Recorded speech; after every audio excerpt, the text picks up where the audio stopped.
Hello दोस्तों, मैं Krishna career classes आपका हार्दिक स्वागत करता हूं। उठा लो नोट पेन और हो जाओ तैयार।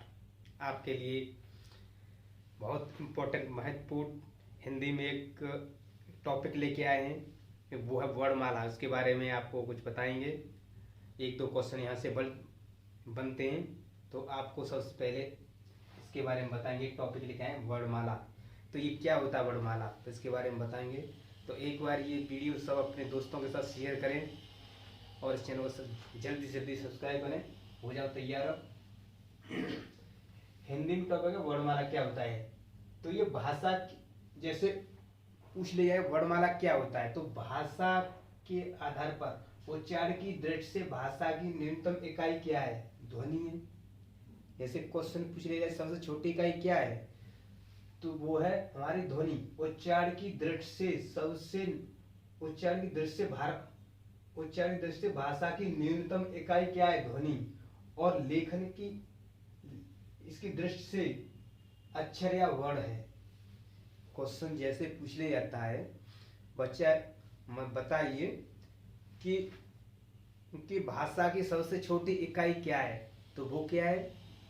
तो भाषा की सबसे छोटी इकाई क्या है, इकाई या इकाई, वो है ध्वनि।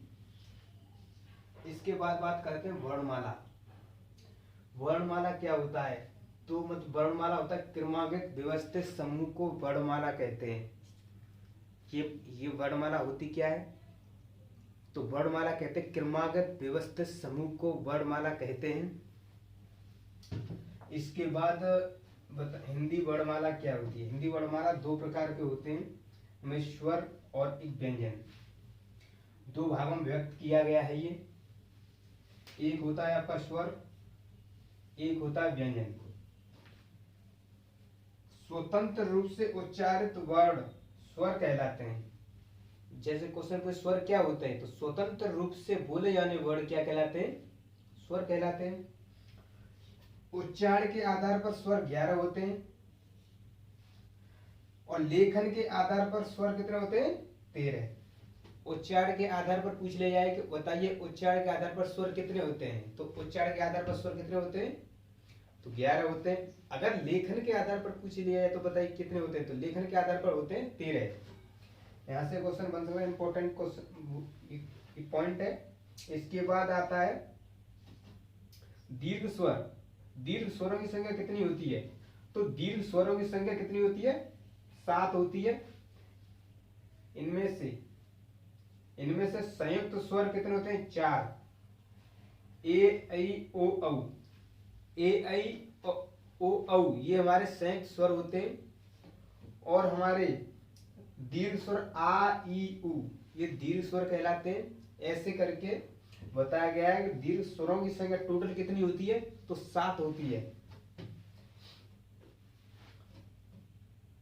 मूल स्वर पूछ ले जाए कि मूल स्वरों की संख्या कितनी होती है, तो मूल स्वरों की संख्या होती है 4। अ, इधर देखो, अ ई उ और ऋ, ये हमारे होते हैं क्या, मूल स्वर होते हैं। मेन स्वर ये होते हैं मूल स्वर। यहां से बनते हैं हमारे दीर्घ स्वर और ये संयुक्त स्वर, ये होते हैं मूल स्वर। जैसे क्वेश्चन पूछ लिया जाए तो मूल स्वरों की संख्या कितनी होती है, तो वो होती है 4। ये स्वर होते हैं। इसके बाद आपको बताते हैं व्यंजन के बारे में कि व्यंजन कितने होते हैं, ये क्या होता है व्यंजन।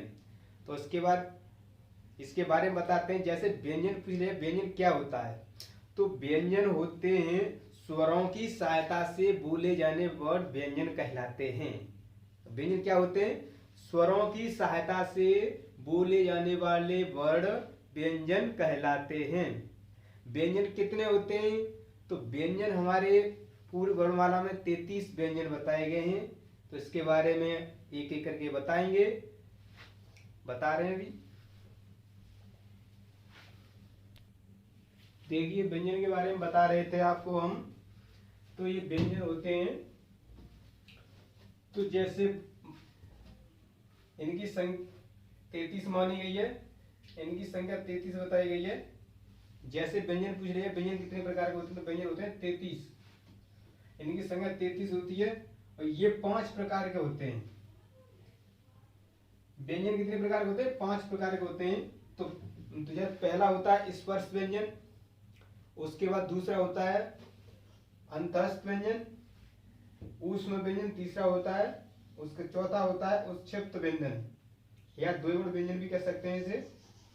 तो स्पर्श व्यंजन कौन से होते हैं, स्पर्श व्यंजन वे होते हैं जो क से लेकर के म तक होते हैं, ये उच्चारण स्थान के आधार पर होते हैं। स्पर्श व्यंजन जो जीभ यहाँ टच करती है उसे स्पर्श बोलते हैं, स्पर्श व्यंजन के तो ये 25 होते हैं, ये क से म तक होते हैं। इसके बाद अंतःस्थ व्यंजन य र ल व, ये अंतःस्थ व्यंजन होते हैं। ऊष्म व्यंजन 4 होते हैं, श स स और ह। उसके बाद उत्क्षिप्त द्विगुण व्यंजन कौन से होते हैं, वे होते हैं ड़ और ड, ये होते हैं। ये व्यंजन है कुछ बहुत एग्जाम में महत्वपूर्ण व्यंजन पूछे जाते हैं, ये मत एग्जाम पॉइंट वाइज है, तो इसे आपको याद रखने हैं। ये एक बार इसे स्क्रीनशॉट ले लें इसका।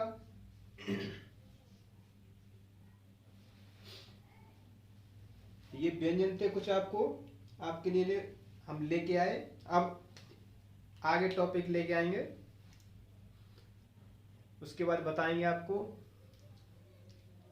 बहुत महत्वपूर्ण टॉपिक है ये, आप इससे ध्यान से पढ़ लें, एग्जाम में यहाँ से क्वेश्चन बनते हैं। चलो तो फिर ठीक है, फिर मिलते हैं तब तो उसके बाद। हमारा चैनल है कृष्णा कैरियर क्लासेस आगरा, इस चैनल को ज्यादा से ज्यादा संख्या में शेयर करें और इसे लाइक करें, इस वीडियो को लाइक करें और इस चैनल को सब्सक्राइब करें, यही हमारी आपसे विनती है। अब मिलते हैं फिर, थैंक यू, धन्यवाद।